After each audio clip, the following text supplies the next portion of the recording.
and welcome to another episode of the BigFooty Tigercast. We've got a pretty jam-packed show today and lots to get through, so we'll get straight into it and introduce our two guests for this episode. First, we've got someone who's been a member of BigFooty since 2006 and has just come back from Big Weekend in Adelaide. Welcome, Tugga, to the show. 2006, geez, that's I'm feeling my vintage now, mate. Thank you for having me. And, no, that's right. Yeah, g'day, Tigerheads. I think I was about 2006 as well, so it is a long time ago, but I didn't post for a long time. And our second guest has been a BigFooty member since 2014 and is our resident wine guru. So if anyone's got any questions about any old bottles of wine, hit Elton John Wig up and he will give you all the information you need to know. So welcome to the show, Elton. Yeah, cheers, Michaels. G'day, Tugga. And g'day, Tigers. It's great to be here, especially after the weekend that just happened. Always pleasant to review a win rather than a loss. Absolutely. Actually, mate, I'm actually drinking a cask wine at the moment, so can I get you to critique that afterwards? I can get you to throw it out for a start.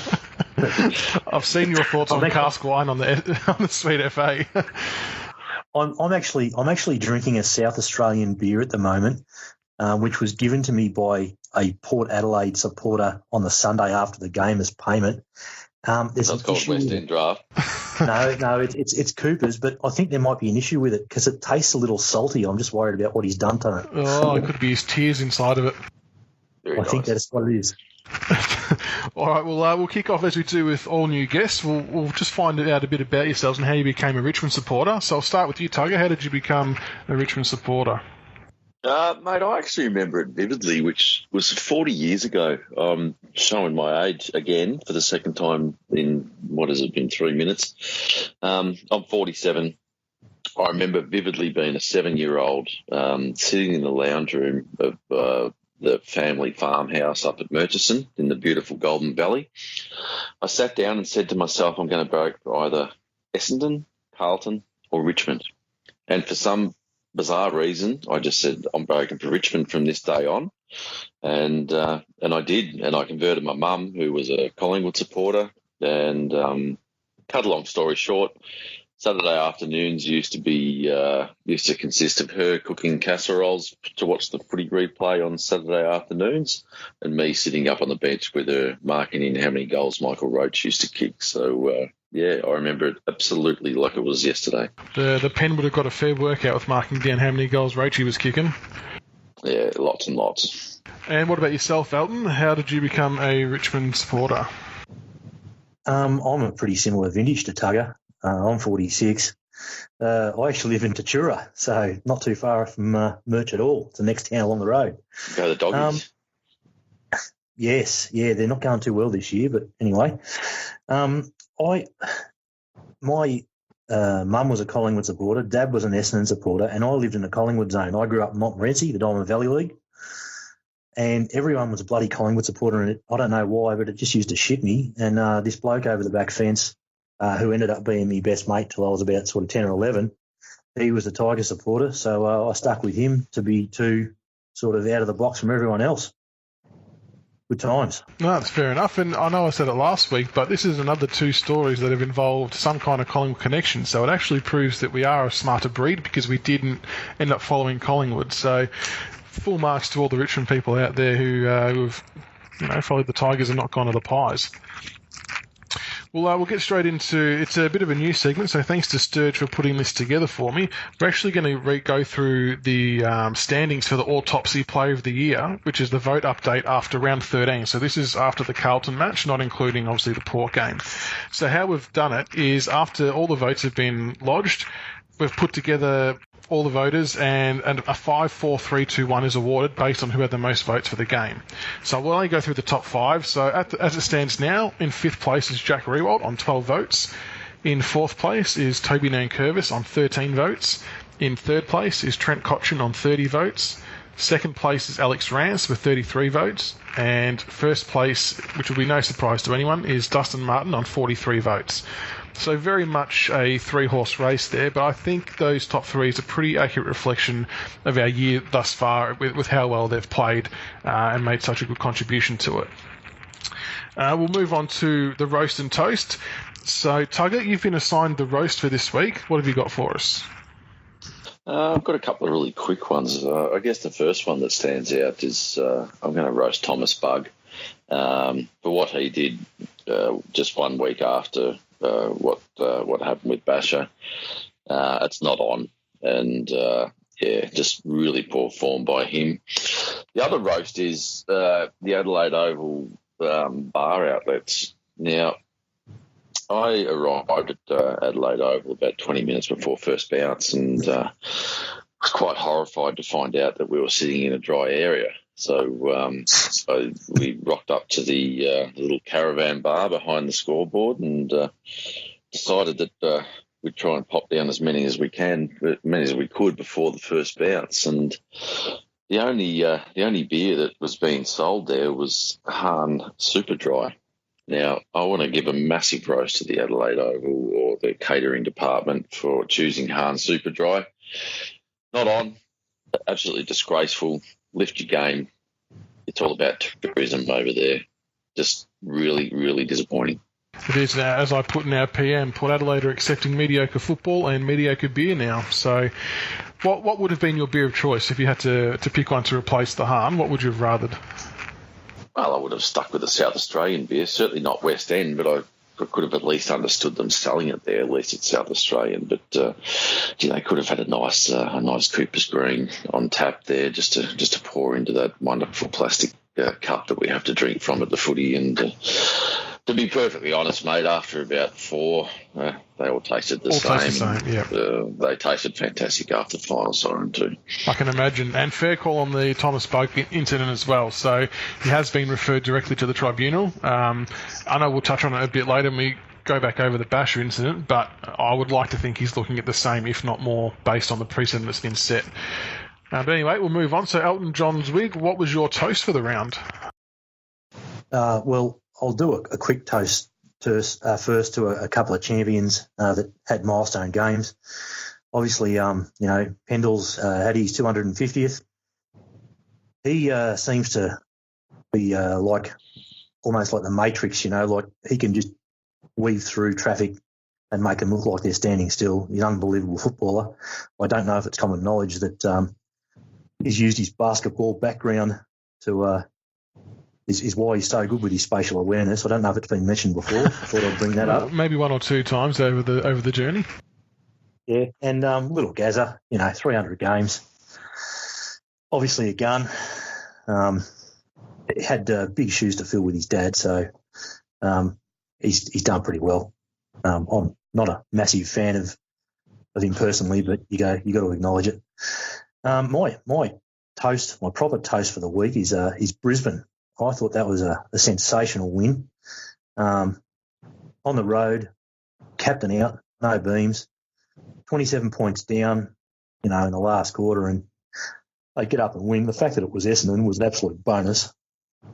But on that, there's a player that I reckon if he was playing in Victoria, he'd be getting a lot more.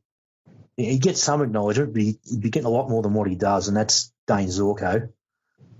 He's putting together a pretty tidy year. He had 30 possession on the weekend, 14 contested, a couple of goals, 7 clearances and 8 tackles. And he kept Maric to under 20 possessions. And I heard a stat, and I'm not sure of exactly the date, but it's the first time in 2 years that Maric hasn't had 20 posies. So Brisbane, Zorko, well done.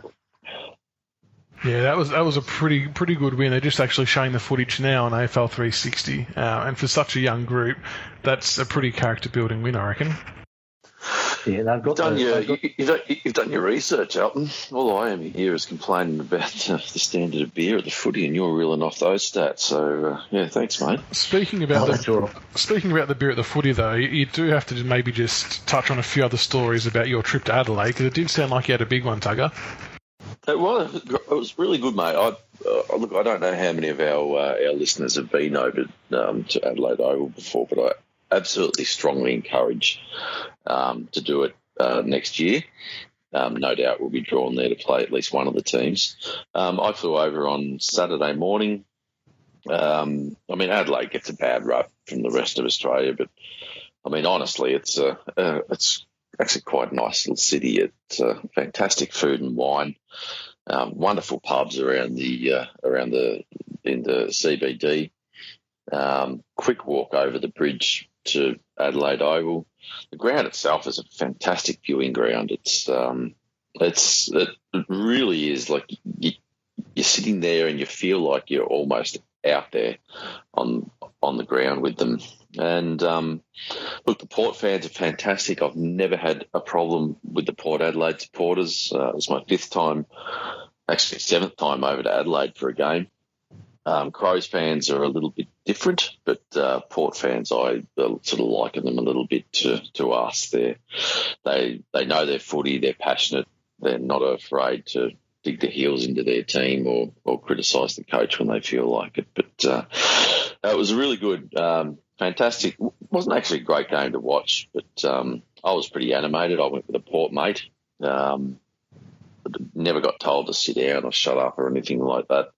And the best part was finishing up afterwards at the Strathmore Hotel on North Terrace, and there was just all Richmond supporters in the hotel, and just every 10 minutes someone would start up the "Oh, where from?" and then just the whole pub would just start singing it. And yeah, I'd had a few, and I might have been standing on one of the tables sort of leading most of it. Yeah. 2:30 in the morning, I got back to the room, woke up at 5 a.m. with a couple of uneaten quarter pounders next to me. So, I was a pretty happy camper. Sounds like that was a great photo. That was a great photo. That was. I suppose, everywhere you go interstate game-wise, there's always a lot of Richmond people there, so no one can ever question our loyalty or our commitment to travel with the team. The Port Adelaide supporters around us were actually saying, we're the best travelling supporters in the whole comp. So, I think that's a bit of a feather in our cap. Absolutely. I'm heading up to the Gold Coast in a couple of weeks, and we all reckon that we're half a chance to have more supporters there than what Gold Coast will. I'll see you up there, mate. I'm going to that one too, and I know a lot of Richmond supporters who are going up. So, I think we might nearly outnumber them. You blokes make too much money. Well, no, I don't. But it's a good way to spend it. Absolutely. Yeah, fair enough. Provided we win. It galvanises everybody. When you have a road win like that against, I still rate Port Adelaide.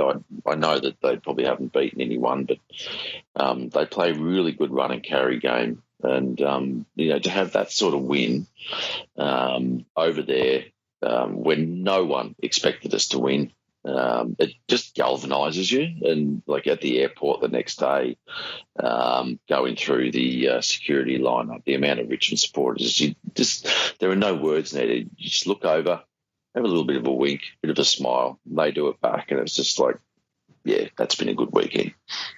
Well, speaking of the game, we'll get straight into the review.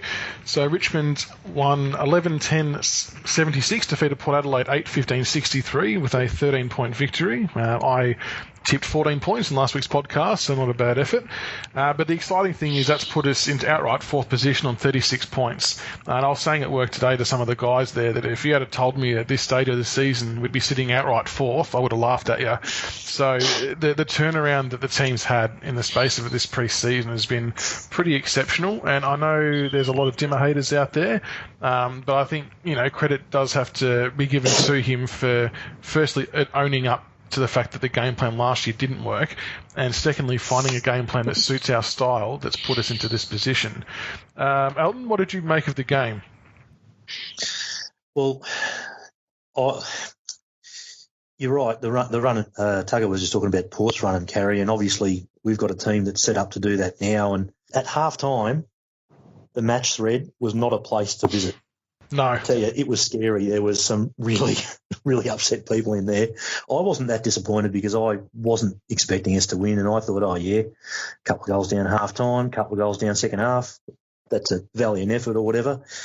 Halfway through the third quarter, it became evident to me that we'd physically rooted them. They couldn't go with us in the last quarter.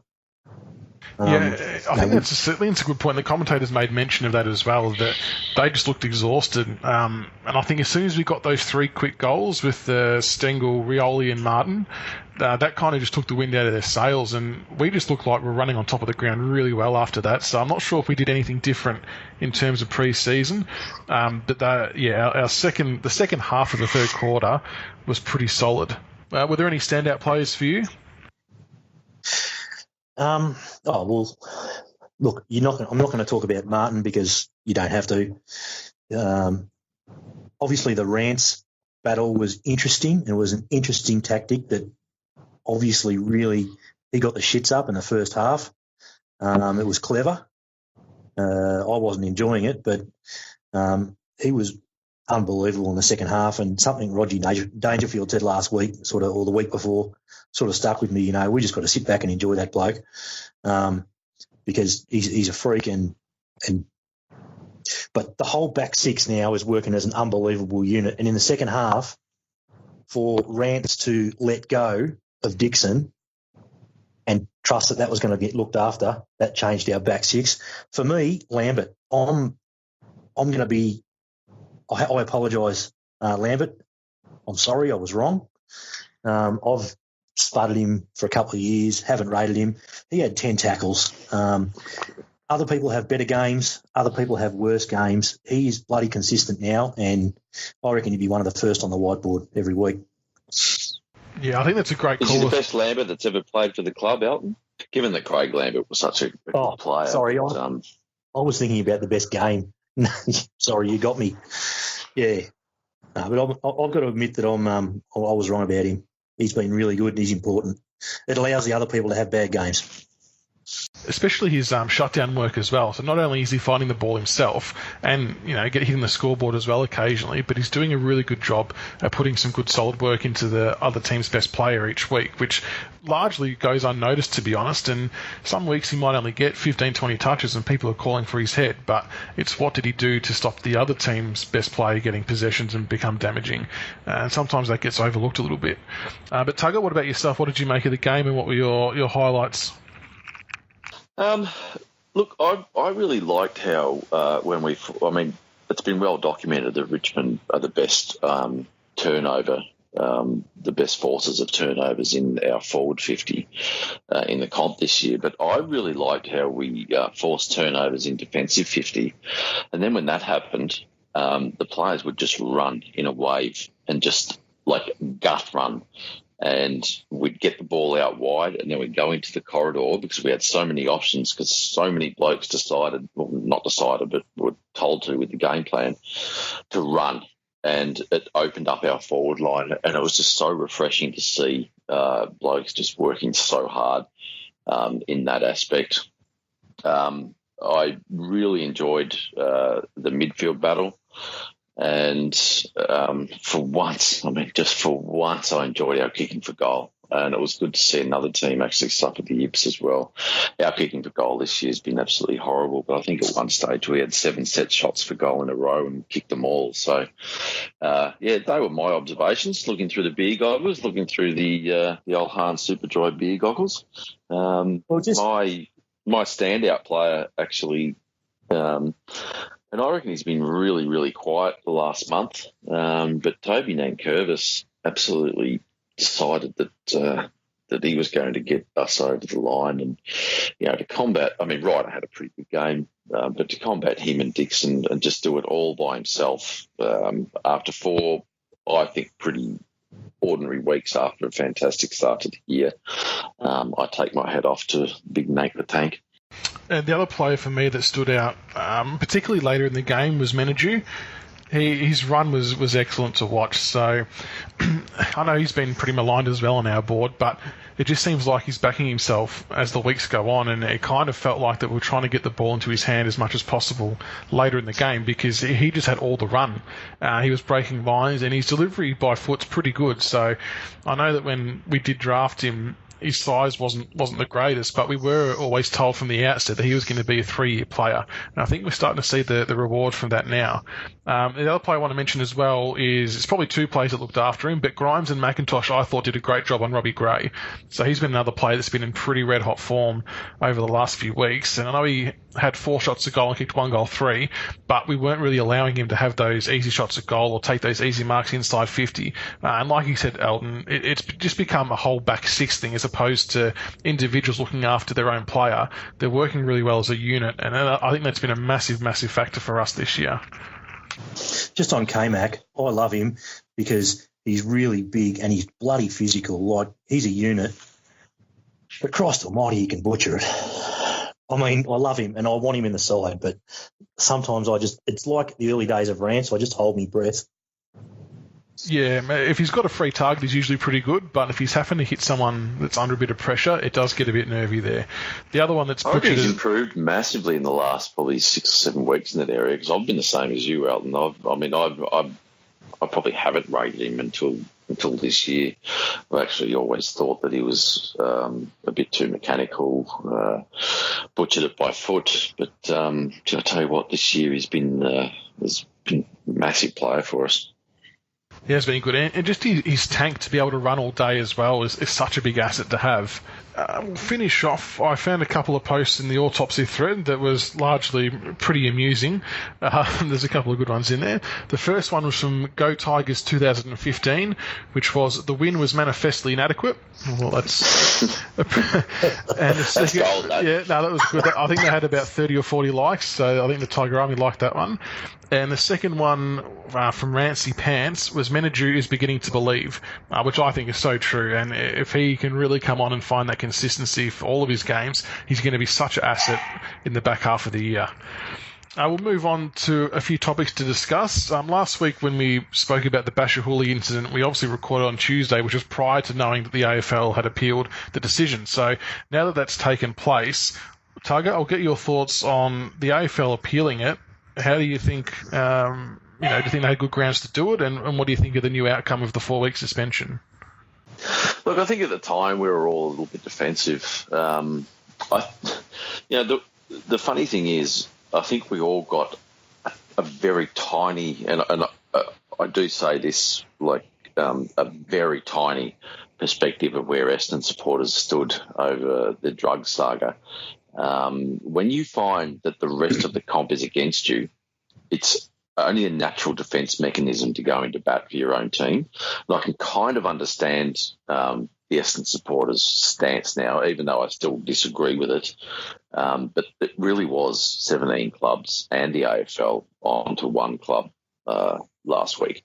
So having said that, now that it's all done and dusted, I've actually got no problem with Basher getting 4 weeks. He knocked a kid out. It was in the first 5 minutes. He missed virtually that game. He missed last week as well. And look, I don't think anyone could really argue that 4 weeks wasn't a fair penalty. So, it happens. Bash made a mistake. We all know he's an impeccable character. I did have a problem. Actually, Carlton mate texted me and said, correct result, horrible process. And I think that just about sums it up. Yeah, that's pretty good. Yeah, what about yourself, Elton? You got any thoughts on the incident? Yeah, actually, it's funny. I wrote down a 4-word phrase, court of public opinion, which pretty much agrees with what Tugga's saying about the other 17 clubs just having it in for you. This is the first time the AFL has appealed. That's the only part of the process that really gets stuck in my craw. I've got no issue with the 4 weeks. I reckon it's about right. But so they haven't appealed against thugs like bloody Campbell Brown or Barry Hall or any of that, and yet they appeal Houli. It's their own stuff up to start with. So that, you look at 16 players have appealed and only 2 have got their decisions reversed. In the AFL, they're 1 for 1. Well done, Gil. You got it. Yeah, that's probably what annoyed me a little bit too, was they questioned their own system. And that just kind of, I suppose, shows how fundamentally flawed the MRP and tribunal system is. But that's not really just a Richmond-related thing. I think that's AFL-wide. We all accept that it's not the greatest. And then obviously we see Tommy Bug punched Mills in the face, knocking him out, took no further part in the game, referred straight to the tribunal. If we're comparing it to the Basher one, I personally think it's worse because it was a knowing punch, like it was a deliberate strike. Absolutely. I'm tipping he's going to be looking at about 5 to 6 weeks, but it's going to be very, very interesting to see how this plays out because the tribunal are going to want to make sure they get this one right and not have 2 appeals in a row. I kind of almost feel like they might go too hard potentially to try and compensate for that fact. But yeah, I'm still shocked that someone chose to do that a week after the Basher incident. It's just mind blowing. Well, I'm tipping he won't get 2 weeks anyway. No, I don't think that's going to be a factor at all. Big Ivan Maric has announced he's retiring at the end of the year. We traded for Ivan in 2011, so I can't believe it's been that long ago, for pick 37. I think, if I remember back correctly, a few people at the time were pretty up in arms about us giving away pick 37 for... Well, you'd almost call him a relatively untried, unknown ruckman because he was behind a few blokes. But it was one of our better trades. He's been an absolute warhorse for us and a spiritual leader. Tugga, what are your thoughts on Ivan's career and how high regard do you hold him with the Richmond Footy Club? I just thought he brought more than just footy ability to the club. He actually brought a little bit of cult hero status with his haircut, but that word warrior. He was a complete warrior. He went into battle every single week. He provided us with that mongrel that we lacked in a ruckman since since Greg Stafford played for us. Blokes walked a little bit scared around Staff. And they walked a little bit scared around Ivy. Unfortunately, they've never really done that with Sean Hampson, but they're starting to do that with Nankervis as well. So, we all loved him. Adelaide's Crow supporters still love him. They didn't want to lose him, but they realised he was probably a little bit behind the pecking order with Sam Jacobs. So. Yeah, which was fair enough. Nothing but respect for the bloke, and apparently the match committee went to him a few weeks ago and said, "Look, we're thinking of playing you as a second forward," and he said, "Guys, my back's a bit stuffed, so I just can't do it this week." So I think that just epitomises what he is, just unselfish. Absolutely, he just seems like a really genuine good guy. And Elton, I'll ask you, what was your favourite Ivan Maric moment? Oh, look, I went back and watched a few highlights. Clearly the goal against Carlton in the elimination final and that bloody run across the ground, that was grouse. The goal against the Swans when Jack stuffed it up and he come through and the ball was stationary and he socketed it through, I still laugh about that. Yeah, that was a good one. But the footage of him cleaning up in the rooms, it just shows you what sort of a bloke he is. And, that's the influences that, okay, we saw it on that occasion because they had the game cameras running or whatever, but that's the sort of stuff that changes clubs from the inside that you don't see. So, I've got a couple of mates that are involved in soccer and he's involved in his club down there and they just can't speak highly enough of him as a bloke. So yeah, that footage was pretty good. I saw that the other night as well, and yeah, you don't see that happen all too often. The only thing I just hope is I really hope him retiring at this age. I know he's a little bit older, but I hope it wasn't largely because of how much we played him early on in his career. I know we ran him into the ground, but I would have loved to have had him and Nank playing side by side because I reckon that would have been an absolutely lethal combo. It could have been, yeah. Well, my favourite moment of him is actually probably a little bit of a strange one in that it was in one of our worst losses. The 2015 elimination final after we'd led, and then North had that comeback. And I remember it so well.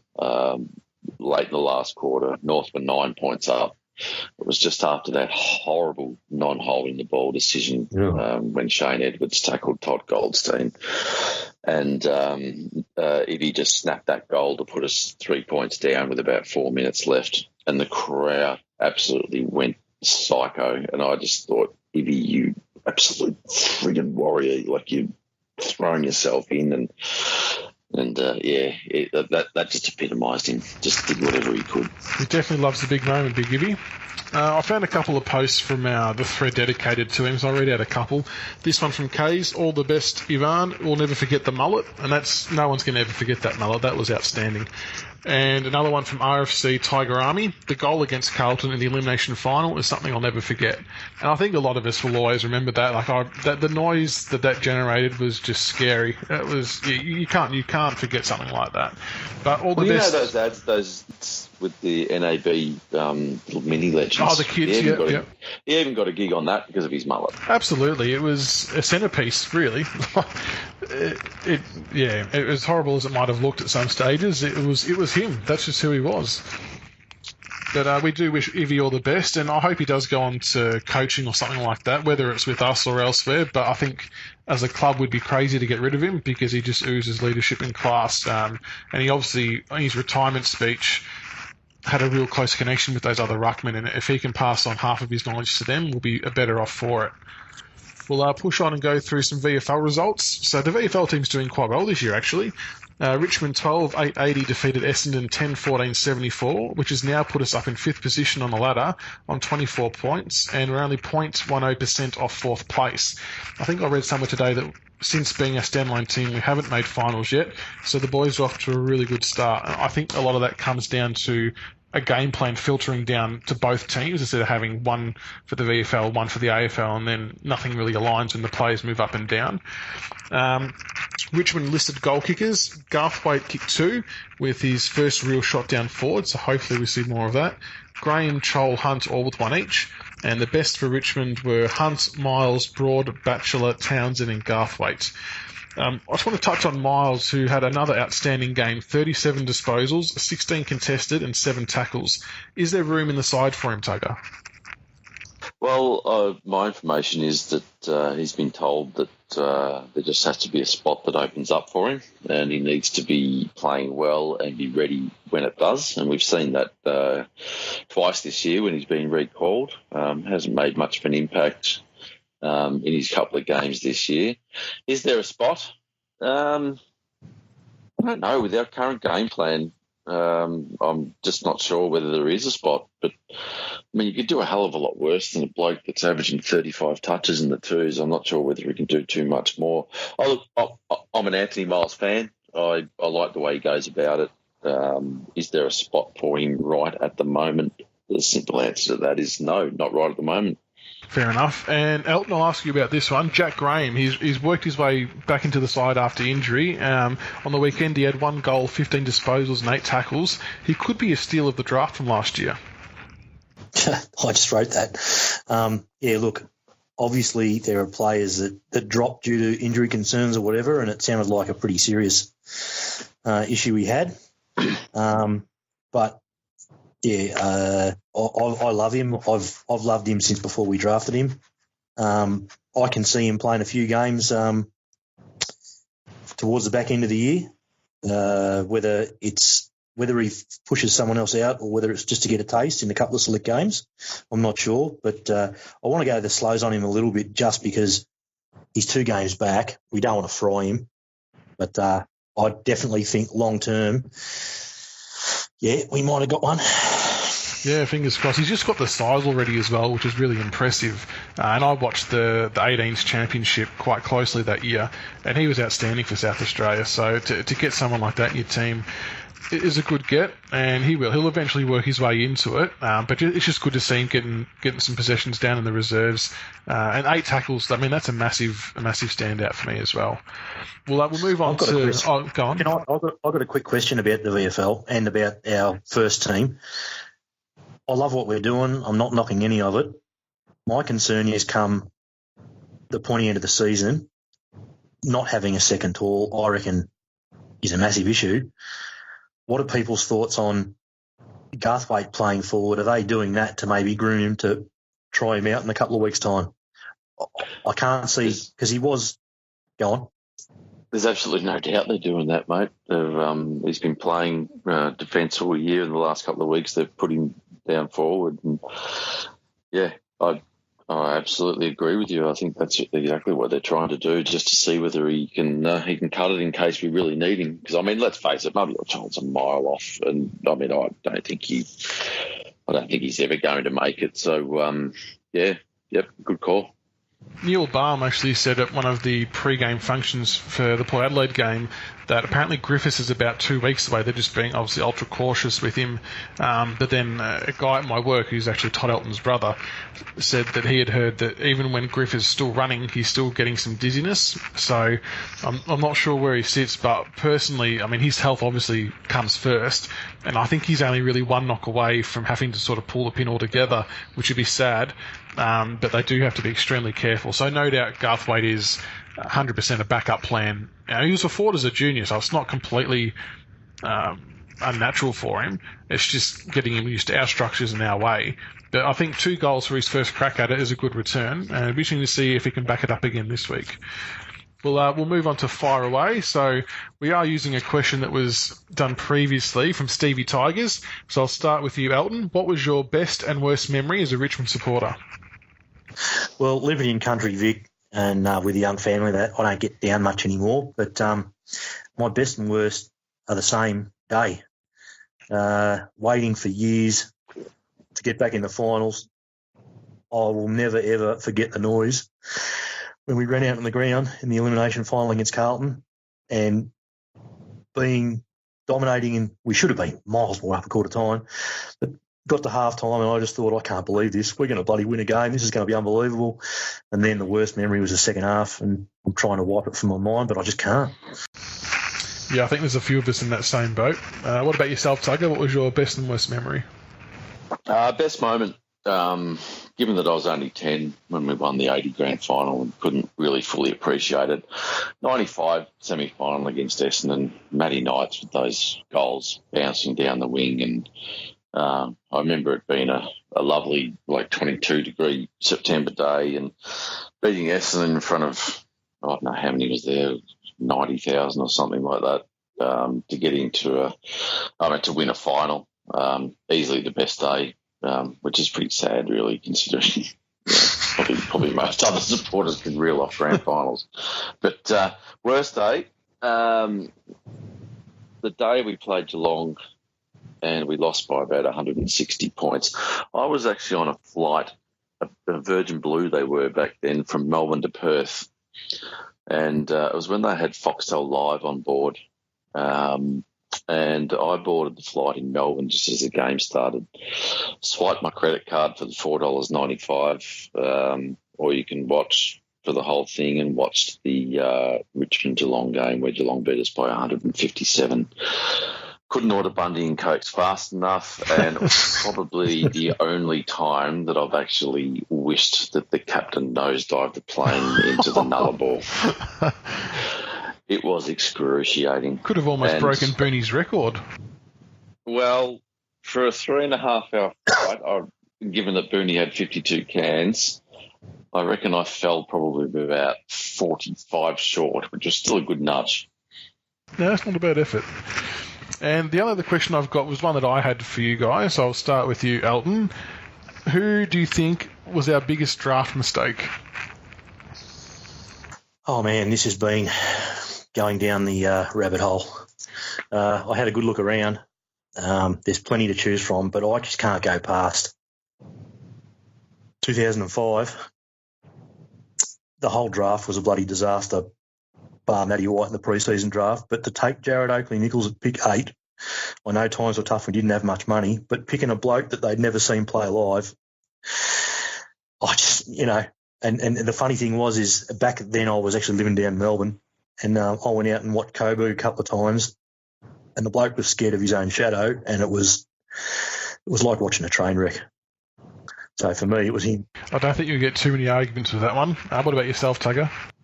Oh, God, how long have we got? We could do a whole episode on this, I think. We could. Yep. We could do probably 10. It'd be like Game of Thrones and go for 6 seasons. Oh, look, I'm going to state the obvious. If we had have had Buddy or Ruffy in our team the last 10 years, those years that we made the finals, we would have actually done a lot better than what we did. So, I mean, I know every club rated Tambling, and I know that it wasn't an actual mistake per se on draft night because we weren't the only ones to rate him. But gee, Ruffy or Buddy would have been nice in our team the last 10 years. We would have been, and if we're lucky enough, we could end up with Tambling's son in the future. So hopefully that one pans out a bit better for us. He played 100 for us. He did, just over. Well, that says it all. I definitely reiterate that pick. So we have had some shockers along the way. The other one is obviously Fiora instead of Pavlich. I know we could list hundreds of these, but just having that other key forward to help out Richo back in the day would have been really nice. Pavlich was the smartest key forward that I've seen play the game. I think. He used his body really well and just led to the right spots. He didn't really get as much credit as he deserved, largely because he was in Perth, really. If he played down here, he would have been, front page every week virtually with how good he was. Yeah, well, I mean, we say we could talk about every draft. Who was our first pick in 2003? 2003? I'll throw the name Alex Gilmore at you. Oh, yeah. Jeez. Okay. Never played a game. There's been a few of those along the way, I think. Yeah, that was a good draft, though. We got Jacko in round 4, played 156. We got Tucky in round 7, and we got Foley in the rookie draft. Oh, so we didn't do too bad outside the first pick. Yeah. Boys, if we're going to continue to talk about drafts, I might have to go back to the old goon bag and get a refill. I'll just finish off with the draft bit quickly. I remember last year I went to the EDFL Grand Final and I got the record on the way in, had a quick look through it, and sure enough you see people like Gordis, Putt, Andrew Brown, Luke McGuan all on the same side. It's like, Jesus, we've done real well there. But anyway, That's fantastic. Can't win them all. We'll push on to the preview of this week's game against St Kilda. So the Saints obviously had a pretty gutsy 9-point win over Freo in Perth, which has now put them into 8th spot. It was a pretty close and hard-fought contest right until the end, with Josh Bruce snapping a great goal out of the pack to put the Saints in front with a few minutes to go, and then he also kicked the sealer running into an open goal. They're up and about now. They've got some confidence. Reading the St Kilda board today, they very much thought that was the win they needed to really kickstart the second half of their season.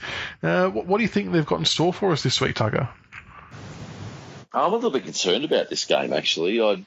Usually when you win interstate and you experience such a massive high like that, there's a tendency to sort of come back and go through the motions a little bit. I'm a little bit more confident with our side now because we've only really played poorly in one game. Having said that, I don't think people are rating St Kilda as much as what they should be. I think they're still a very, very good side, and I think they match up well against us. So I know we're overwhelming favourites with the bookies, but I don't know. I think it's probably a game that we could quite easily drop. But we play them again as well. So I don't know. It's a really hard one to pick this week. And yourself, Elton?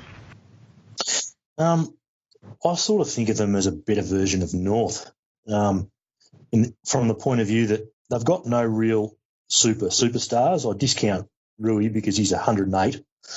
They've got a lot of very good. He's got a lot of very good players. Like Stevens is, he's playing, he's flying, he's going fantastic. Ross has been good. Billings is starting to step up, but they don't have one or two like absolutely elite players, which is why they need that Kelly sort of type. So I sort of think of them as a better version of North, and because they're so even, I tend to share Tugga's caution because I think it's going to be close. It is. I think it's really funny that this year. Sorry, buddy. I think it's really funny that this year we actually play Etihad reasonably well now, whereas in the past it's been a bit of a hoodoo ground for us because it's a little bit sort of a tighter and in space. But that's what we like nowadays. We like the ball being tight in space and then using a bit of run and spread. So yeah, I don't know. It's a really interesting game. Now, it is going to be an interesting game. Sam Gilbert was stretchered off after having his head driven into the ground in the tackle, so I'm not sure if he'll be right for this week, but it was good to see him walking around the ground later in the game. So we also don't like seeing anyone injured, but if he does happen to miss from concussion, that does remove a little bit of drive and run from their back half, which I know a few St Kilda fans are a bit concerned about. And then obviously with the news coming through tonight that Jimmy Webster got 2 weeks for, I think it's almost classed as an eye gouge or prohibited eye contact, is another halfback that helps him not being there as well. So a few St Kilda posters also mentioned that he would have been a good one to have against our small forwards in terms of the pace that we have up front. So hopefully a few of those little things going our way help. The player... And Jack Stephen a fine? A fine, instead of a suspension? Yeah, fine instead of a suspension. So apparently the ruling is the fine has to be related to the same kind of incident 3 times before it's a suspension. Not if it's 3 different reports, then apparently it doesn't count. So, but I don't know whether he's been playing all that well lately. I think he's struggled ever since he had that lung issue. So, I know he can turn it on. He has been a great player, but lately I don't know if he's been setting the world alight. But it's a massive game for both of the clubs because we have another chance to consolidate our spot inside the 4, and the Saints are fighting to stay in the 8. So it's going to be on for young and old. But the player that I think for them holds the key is Jake Carlisle. Nathan Brown, I think, will take Jack Riewoldt, or will attempt to, but that's going to allow Carlisle to potentially drift forward and take some marks in the front half of the ground and potentially get a few shots on goal. So our defenders and mids need to be on guard to make sure that they can man him up if he does wander down the ground. But at the same time, if Jack's on his bike and leading up the ground, I'm not actually sure Nathan Brown can go with him in that aspect. So it is going to be interesting to see how they go with 2 talls against our 1 tall and heap of smalls. Tugga, hey, Michael, can you just say that again? It's Richmond's chance to consolidate themselves inside the top 4. Who would have thought? Yeah. Well, just one more time. Just the top 4. Just okay. One after 3. It's yeah. I don't even like to talk about it at work, to be honest, because it's going to potentially bite us in the arse at some stage. But they're playing good footy, and I think the game against Port did get us some respect back. I know people have been saying we haven't really beaten anyone, but you can only beat the teams put in front of you. No, that's exactly right. We never will have. It doesn't matter if we beat everyone for the rest of the year, we still would have beaten no one. Elton, I want to get your thoughts on St Kilda's forward line with Josh Bruce, Tim Membry and Nick Riewoldt all going through there. Do you think that's going to cause some interesting matchups for us? I've got this feeling that I think we'll be right. I want to know who goes to Riewoldt. I've got thoughts in my head, but Bruce and Membry, we can flip between the 2 big fellas. You could go with Grimes, or even if Grimes or K-Mac on Riewoldt. I'm not super concerned about the backline matchups. That's not where I'm concerned. I'm more concerned about their smalls, like aggression. But for the big guys, I reckon we've got them covered. Yeah, I think so too. I'd like to see K-Mac go with Riewoldt, just from a running ability point of view. Grimes is good, but I don't think he can run as hard and as long as what Riewoldt can. But you're right with the small forwards. I actually had written down for Jaden Short to go on Gresham, because he's been a bit of a live wire up front. And the best thing about Short is he can hurt him the other way as well. Like we saw that left foot goal late in the game against Port. That was an absolute monster. But he's, with Houli out of the team, he's pretty much our go-to guy in between the arcs to give the ball to the forwards. So if he can work off Gresham, it might make him a bit more accountable, and hopefully we can exploit him in that way. Yeah, I agree. The only concern with Short is he accountable enough? That's what I wrote down as far as that matchup goes. It's great to make Gresham accountable, but is Jaden accountable enough as a one-on-one? Yeah, it'd be an interesting matchup, that's for sure. The other one I want to look at as well, and I'll get your thoughts on this, Tugga, is Jack Steele. I'm tipping is going to maybe line up on Dustin Martin. Jack Steele had 17 tackles last week, which is absolutely massive. What do you reckon the chances are of him lining up on Dusty just to apply some physical pressure and try and put Dusty under the pump a little bit?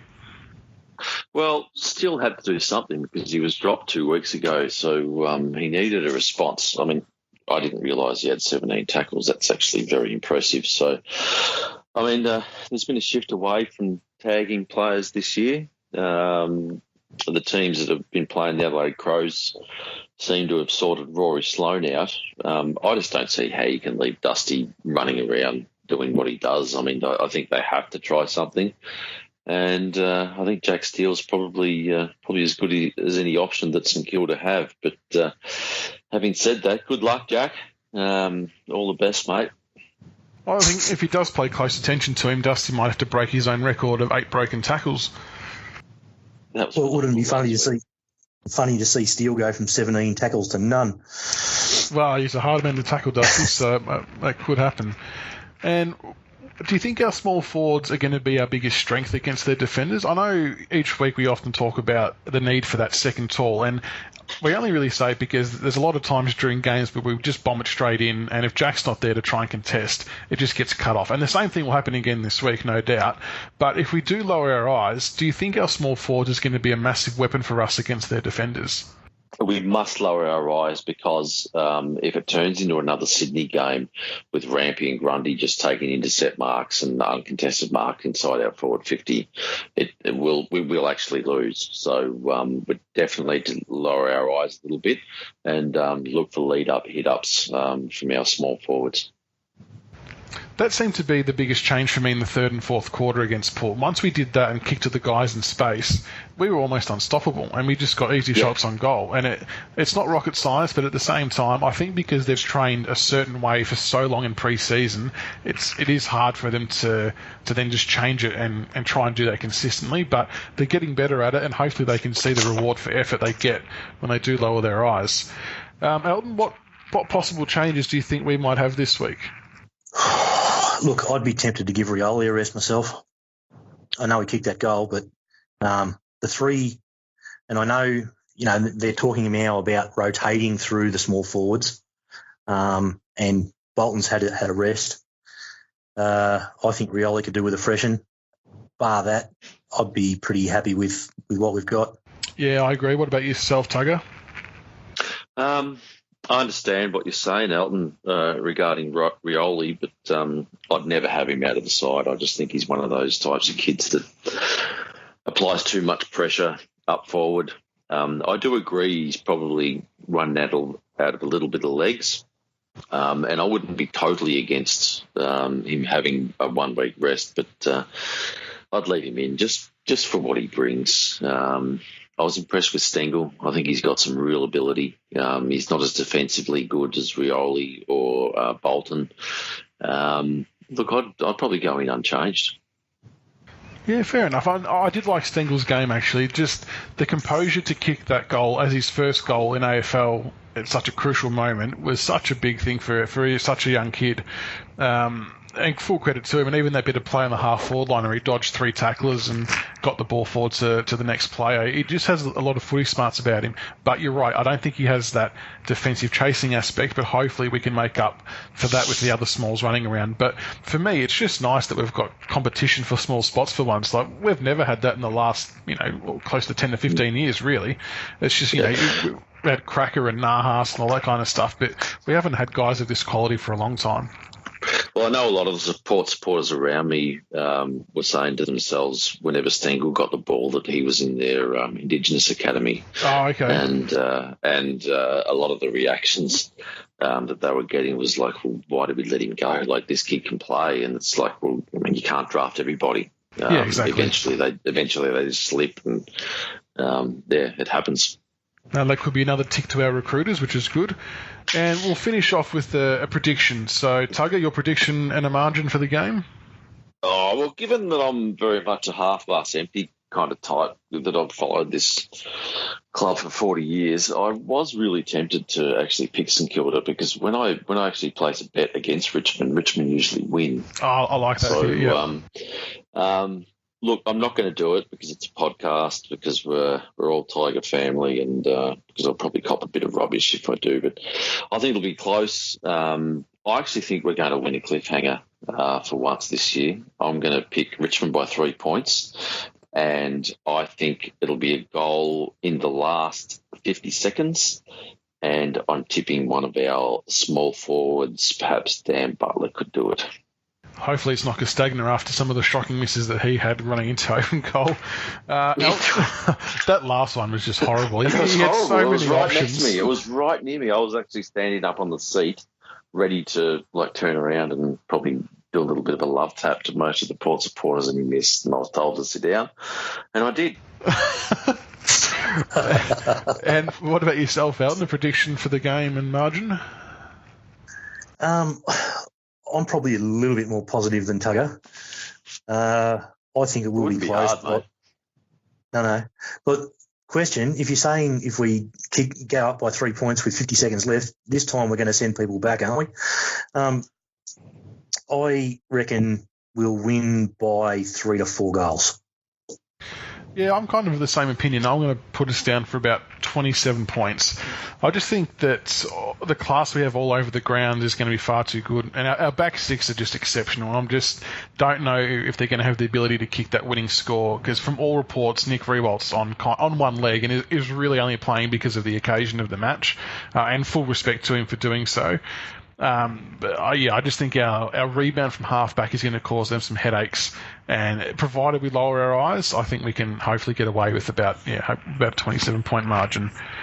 Well, let's hope he doesn't try and stooge us into any 50-metre penalties like he did against Fremantle, which I think was actually a fairly clever ploy from Brew. But I think the Fremantle guy just wanted to give it back as soon as possible so that he didn't give away a 50, but the umpire just wasn't actually looking. And which umpire was it? Yes, our favourite man. Our mate Curtis. No, was it? Our mate Curtis. Curtis Delboy. I don't like that Riewoldt did that, to be honest. It's almost as bad as staging. Like, he threw it straight to him, and Curtis actually saw Riewoldt turn his body and still paid the 50. The umpire's got to be better than that. Yeah. But I mean, we couldn't expect. Curtis. Yeah, we couldn't expect much more than what he did. So fingers crossed we don't get him this week. But thanks for coming on, guys. And just a reminder that it's Maddie's match, and it's on Saturday night at Etihad Stadium at 7:25 p.m. Make sure if you're at the game, or you can go onto the website, but make sure you donate to Maddie's Vision to help find a cure for bone marrow failure. You can visit mrv.org.au/donate. And we're live on Channel 7 from 7 p.m. and on Fox Footy from 7:20 p.m. So Tugga and Elton, thanks for coming on, guys. And hopefully the Tigers get up this week. Yeah, make sure you wear something purple to Maddie's match too. I know that was something that the club did, or the St Kilda's did 2 years ago. We didn't have an away game against them last year, but it was encouraged that everyone wears something purple for Maddie's match. So even if it's a ribbon or something like that, do it and get behind it. Absolutely. And until next time, go Tigers. Go Tigers.